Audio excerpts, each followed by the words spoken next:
Hi, I am Ann Tracy, and I'm here with my normally radio show co-host, Heather Baker. Heather, if you want to say hello. Hello. Hello, nice.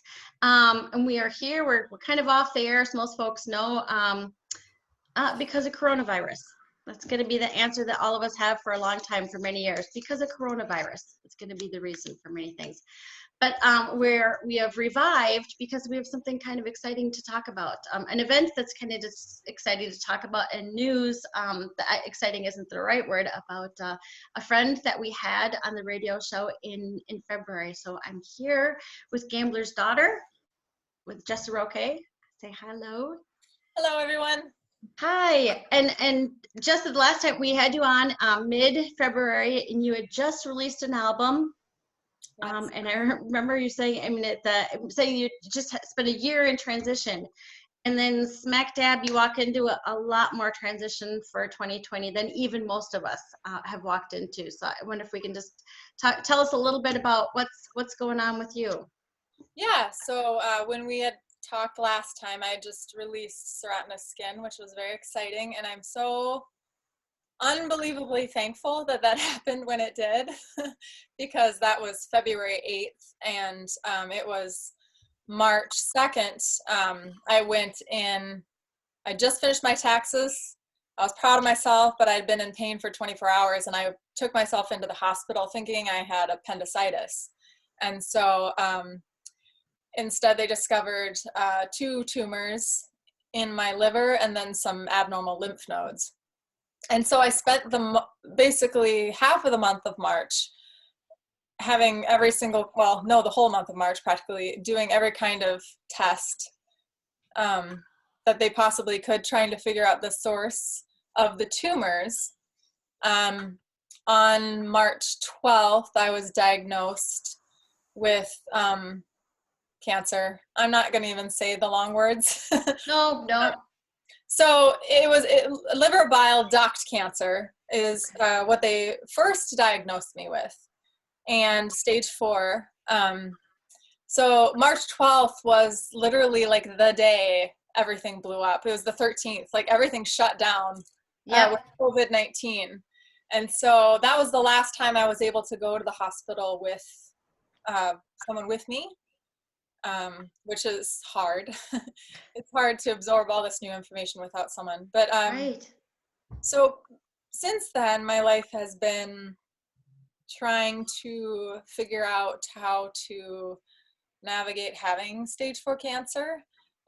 They even changed I was going to start chemo, and then they got some genetic testing back saying that the tumors had markers that were more of, it was a mixture of traditional liver cancer and liver bile duct cancer, which isn't really any better news other than that they changed treatment from chemo to immunotherapy. And so 2 days before I was supposed to start chemo, they switched my treatment up. And so I started that 3 weeks ago, I guess it was, and then I have another round this Friday. And then I'm doing a bunch of other treatments, because when you have stage 4 cancer and there's no like, this is how you treat it and this is how you survive, you do whatever you can to try to do whatever you can. And so I'm doing a bunch of treatments in the hospital, and then there's another clinic that I go to that I'm getting supplemental, like IV treatments to boost my immune system, and I'm taking all these supplements, and I go into the IV clinic twice a week for 5 different infusions, and on top of my every 3 weeks treatment. And yeah, you do everything you can, and whether it's covered by insurance or not, which this is the first time I've used this insurance. So, so it's, because I got it through Insure and whatever. After my divorce, I bought it through the market, hadn't even used it yet. So we're getting to test it out, and that's been stressful. But yeah, I don't know what to say. I've moved more to my head so that I can just keep functioning day by day and not freak out. And then my kids are at home with me doing distance learning. They're with me most weekdays, and then they go to their dad's every other weekend plus a day. So yeah. Wow, That's a lot. That is a tremendous amount to take in. But if there's anybody who can handle it with grace and aplomb, I think that's you. I think I'm gonna ask you to explain the title of your album, because as I thought about you and I thought about the Seratni, I hope I said that right? That I Yep. just thought, so for folks who, because it's an unusual word and it's an unusual concept, can I ask you to explain it a little bit? So Serotinous skin, it came from a poem that I wrote because I'm a hiker and I love nature. And when I was hiking in Washington one year, I was reading this book, and in the book she was talking about the sequoia pine and the jack pine, how their pine cones are the first to release their seeds after a fire, forest fire. So there's a resin on the pine cone, and it burns off with the forest fire. And then when those first rains come, the little petals of the pine cones release the seeds, and they're the first to grow. So the idea of serotinous skin is all those vicissitudes and difficulties that we go through, exposed to in life, walk through, that open us up to growth and new life. That wouldn't have happened had we not gone through the horribleness. So ironically, and it had been a really hard last 3 years. And so I'm not gonna lie that there was a lot of grief, thinking I was just feeling like I was in this healthy place post-divorce, getting my family, this is my life, my new life moving forward, and then cancer comes. And having lots of conversations with God lately about that, and just coming to the realization that it's not sugarcoating it to say that I'm still moving forward with my life. I'm still going to make my plans for my life. I just have a different battle to fight, and it's taking me away from a different struggle and focusing completely on my health, my healing, recognizing how my body had taken a toll in the last 2 years especially, and just wanting to do everything I can to be healthy and to heal this, and doing what I can, and not believing prognoses and statistics and those things, because I really can't think about that in order to be healthy and go forward. So yeah. There's a lot of science to medicine, but there's a lot of art to it too. Yeah.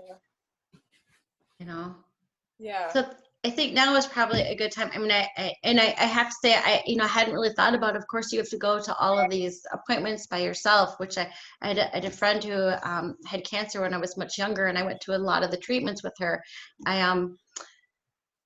That's got to be so hard, but you know that you've got friends behind you.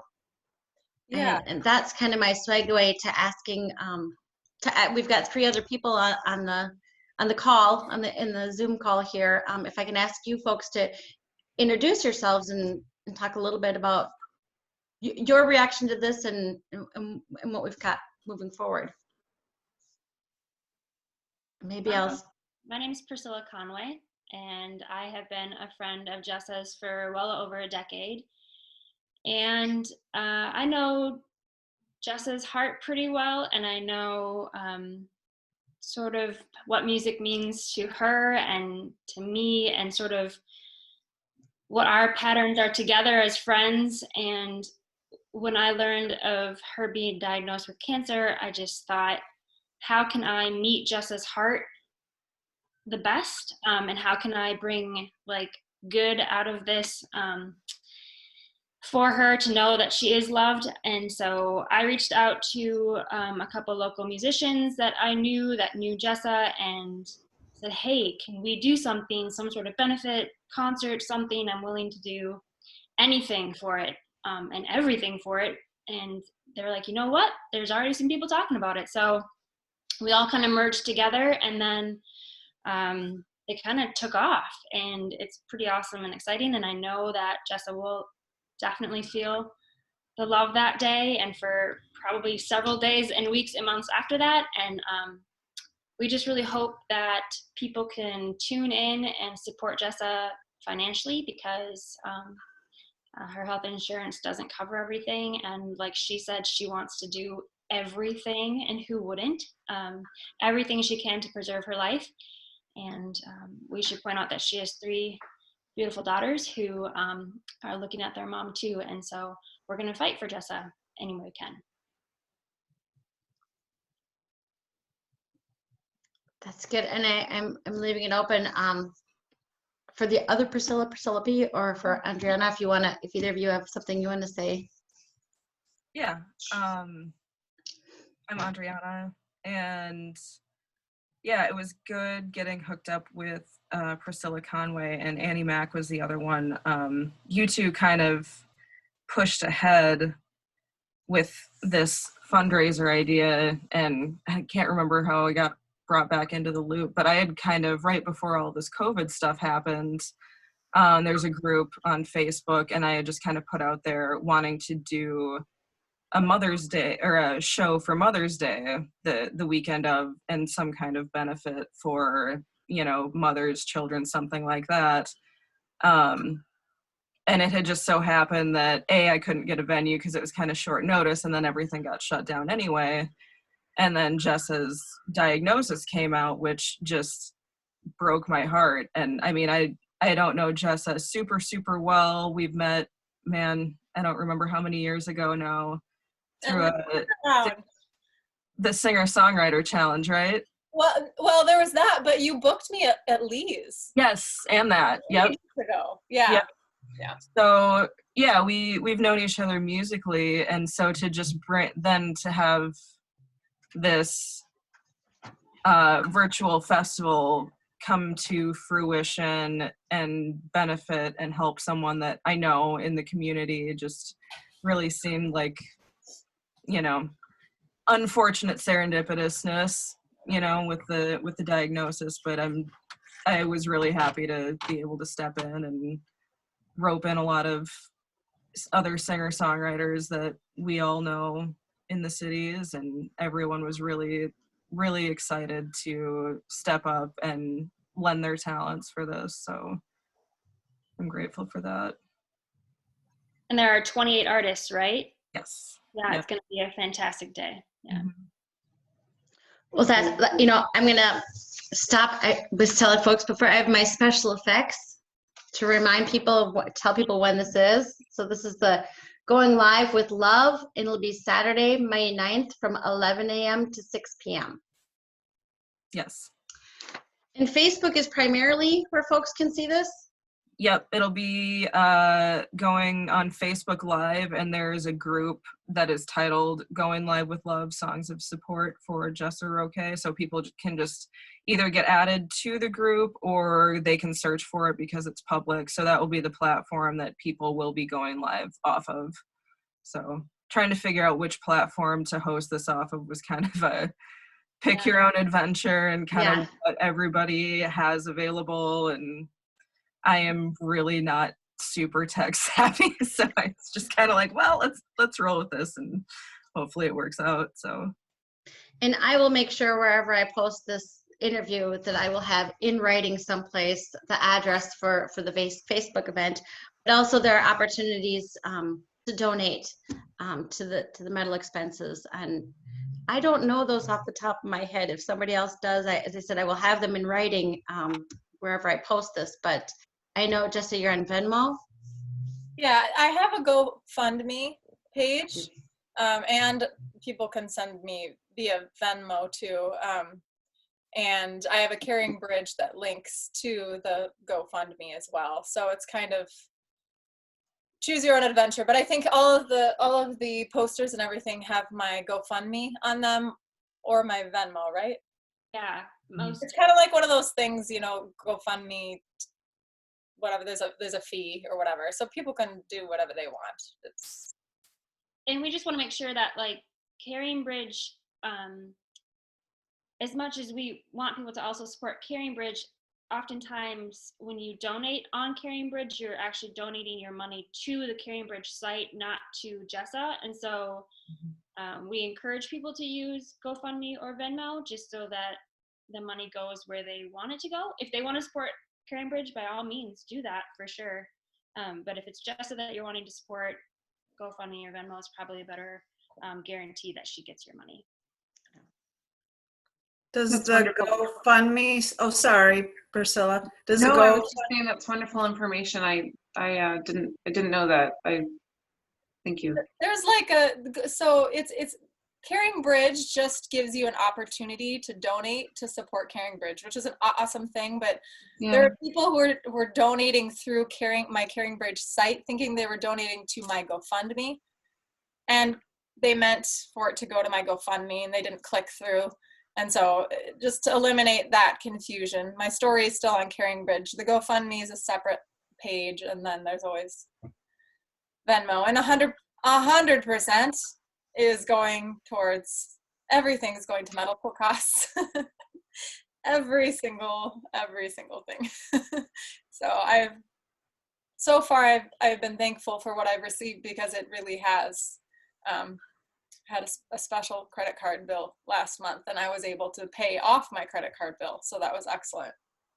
So I was really thankful. Good. I think folks would be okay if a little bit of that didn't go to medical care. Right. Well, you know what? And it's makes me feel a lot better when it does.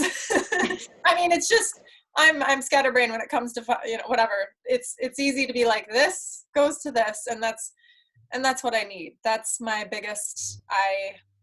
I'm spending over $1,000 a week in uncovered medical costs right now.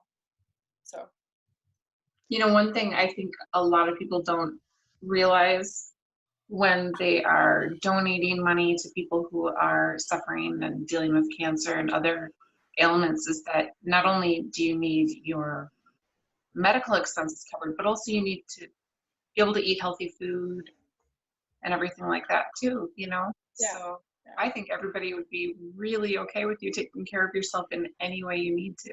Yeah, I mean, mental health is medical health, whatever that looks like. I love my therapist is one of my favorite people in the world. So, There you That's go. wonderful. Yeah. but yeah.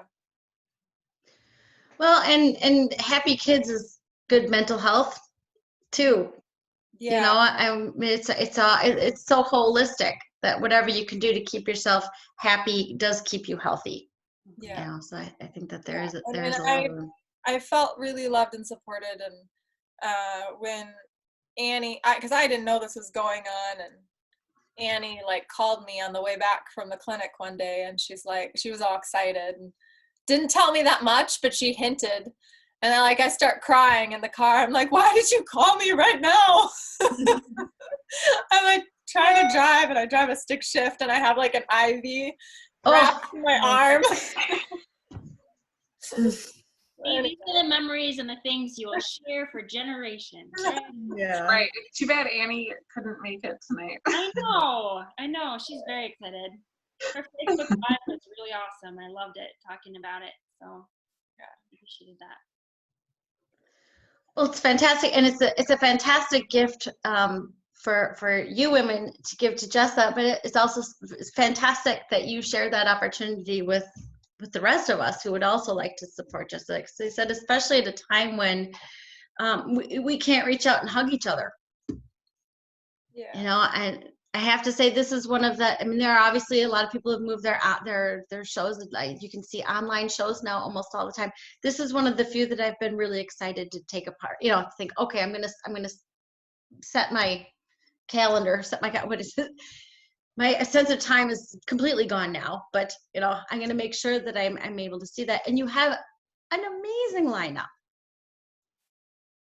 Yeah, I'm so excited to see everyone, and yeah, and Priscilla at Green Room, thank you for doing some of the promo stuff, and and then Krista Linska's. I mean, there's just every time I talk about it I cry, but just to see everybody chipping in and helping out, and I'm just excited to and to hear everybody that day. And I have a slot on there.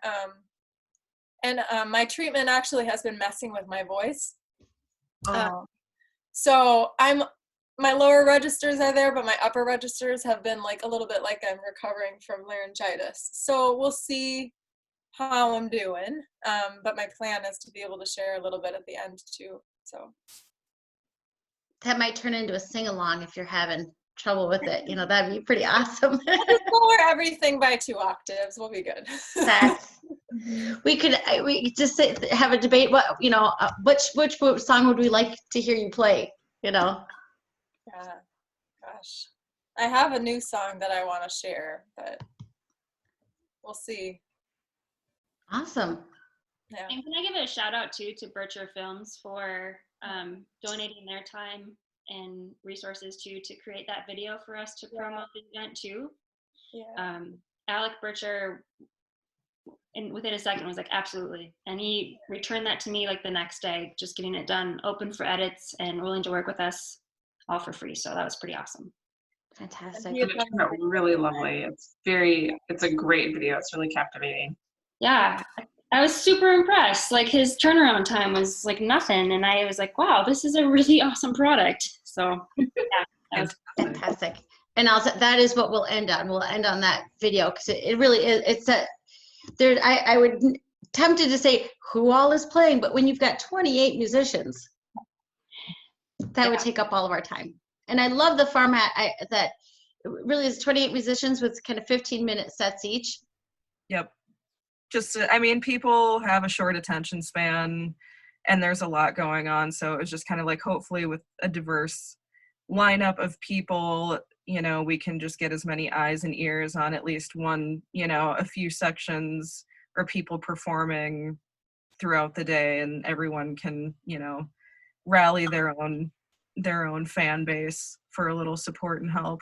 So I love an event where there's a wide range of musicians and genres, because that is where you see local musicians that you wouldn't necessarily see unless they were playing next to you. You know, the one big concert that I think that has a format that's similar is the Drone Not Drones. 28 hours, half-hour sets for, you know, and it means you're seeing low 1 minute and you're seeing transitional species the next. I mean, so as a fan, I applaud that format. I think it's fantastic. It's gonna be a great day. It really is. mm-hmm. As someone pointed out, it is the day before Mother's Day. Yes. Yep. Which is very fitting. Very fitting, because there's a special place in my heart for anyone with 3 daughters like myself. It's a hard, and your daughters are, what ages are they? No, they're a little bit younger, I know, than mine. Yeah, we're everybody's birthdays are happening. Everybody's having Corona birthdays. My one daughter just turned 12, and my 14-year-old turns 15 at the first week of May, and then my baby is 8. So, yeah, fantastic. That's fantastic. That'll be, and I assume they will enjoy the show too. Yeah, well, they will be with me on they'll be with me on Mother's Day. They're actually with their dad the day of the show, so a little sad for that, but it is what it is. Right, exactly. That we persevere. That does beg the question: will the show be archived? Oh, that's a good question. Yeah. Okay, you can talk to me after this about how to archive live stream from Facebook. I do that all the time. Okay. I'm happy to help with that. Yes, that would be good. With that, I'm looking a little bit at the time. I'd like to give an opportunity for you folks to give a shout out to anyone else that's been helping with the show. No, I mean, just encourage people to keep sharing it, and don't forget that after May 9th, Jess is still battling something. And so if right now your financial situation or whatever is unstable, like most people's are, she's in it for the long haul. So check back in, do what you can, but just keep her in mind and pray for her if you can, and encourage people to support her. Yeah. Mm-hmm. Yeah, and I've been talking to quite a few friends who have reached out, and they're, you know, they're struggling. They don't have jobs, and they're musicians, you know, too, and all their income is gone. And once things ease up with COVID, I have, because I'm at risk, I have to take extra precaution. But on that Caring Bridge site, there's other ways to help out. Like, you know, I got stuff that I'm going to be selling online to pay for things, and I need help, mowing my yard, you know, just random things, you know what I mean? So obviously this concert is financial support, but thank you. I'm really, really overwhelmed with thankfulness, like really overwhelmed. So I'm excited to see everybody and listen to everybody, but I feel really grateful. Good. Good. Well, you are well loved by the people here talking about you, and well loved by the people who are going to watch it. As I said, 28 people. That's amazing. So that's, thank you all. My special effects again. Saturday, May 9th, starting at 11 a.m. Saturday, May 9th, starting at 11 a.m. I am gonna shoot to that video that we were just talking about, because I think it really says everything all. But Jessa, obviously we wish you good health. We wish you everything that you can get, and I'm so honored to meet the other women. I thank you for your good work, and again, thank you so much for letting fans be a part of this as well. I think that warms our heart. That warms our heart. So Thank you for having us. We appreciate it. Yes, Saturday, May 9th. And now I'm gonna share the screen for the video. And then I'll end the meeting. Little insider information for folks. So.